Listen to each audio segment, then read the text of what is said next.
minimal governmentists, shorthand to minarchists. And the idea here is that you need a government, and the only function of the government is to protect persons and property, the non-aggression principle, which is the key element of libertarianism. And to that end, a government has only one role, and that's to protect persons and property against aggression, force, fraud, whatever, theft. And for that, you need three, and only three institutions. Armies to keep foreign bad guys off of us, not to send them over to, where are we now, Afghanistan, Iraq, messing with people who never attacked us, but just to, sort of a gigantic, very powerful Coast Guard, make sure nobody attacks us, but us don't go out and attack anyone else. Armies to keep foreign bad guys off of us. Police to keep local bad guys off of us, instead of creating crime with, you know, upholding laws against drugs and stuff like that, where you have victimless crimes against prostitution, pornography. I think more than half of criminals, at least in the United States, are now there because of drug laws.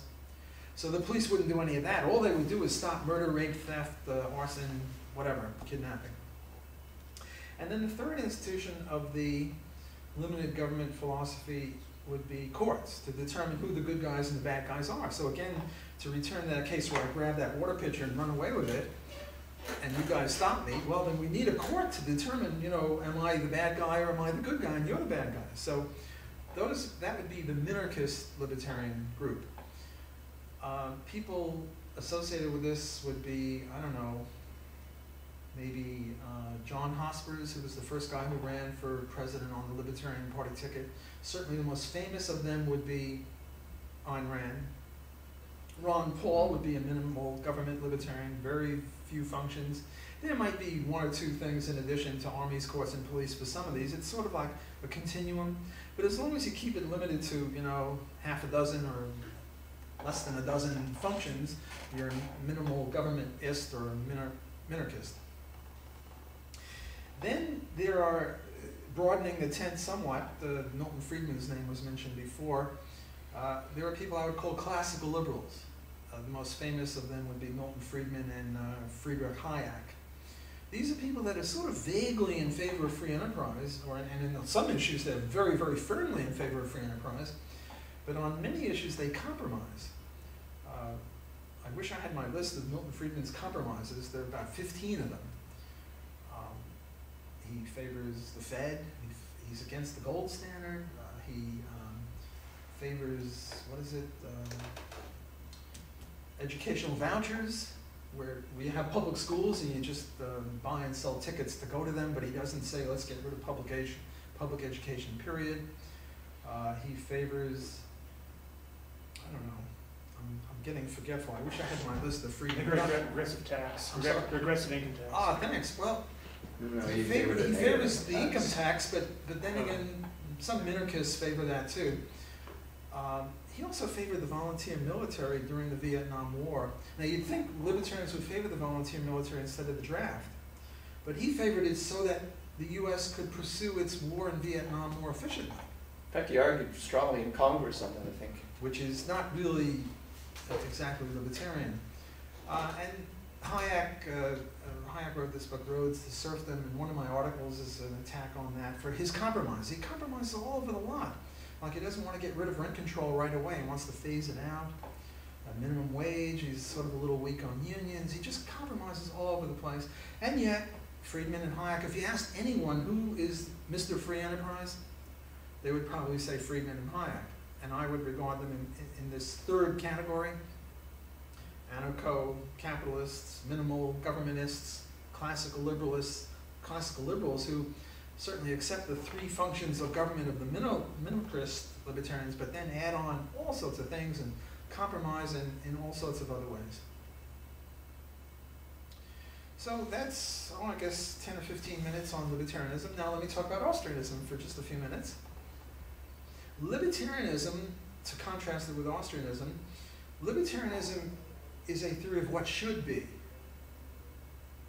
The ideal society is. The ideal society is no government or minimal government or government not doing too much and sort of supporting the market. What Austrianism is not what should be, but it's part of social science, it's part of economics.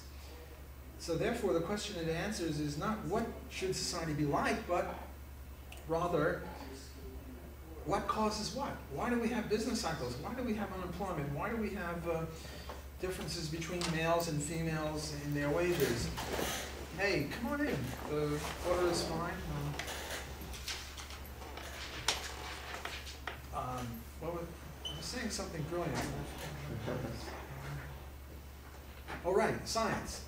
Economics is a science like any other branch of economics. Austrianism is a school of economics, like the Chicago School is a school of economics, the Public Choice School is a school of economics. Austrianism is another school of economics, and all schools of economics have in common the attempt to try to explain and understand economic reality. Now, why is it called Austrian economics? Does it have anything to do with the economics of the country Austria? No.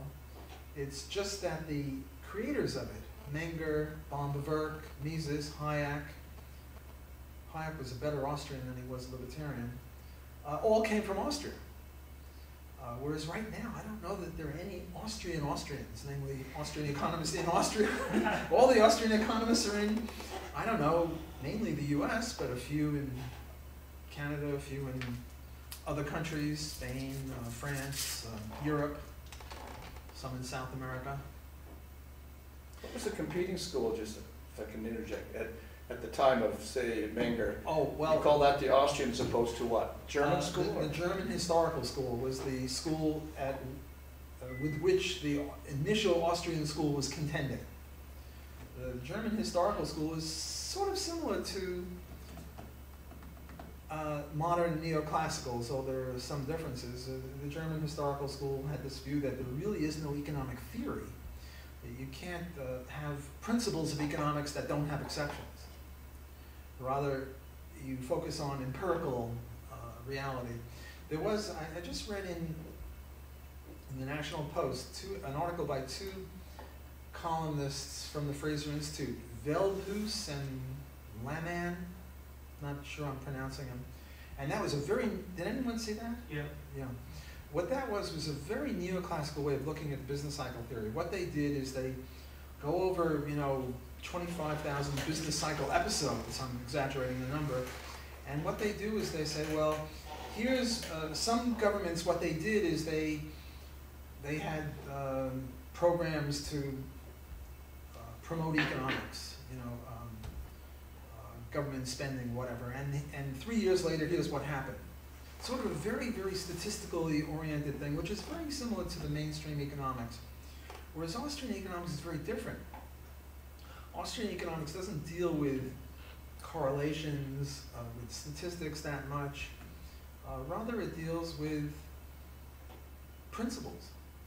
Let me give you an example.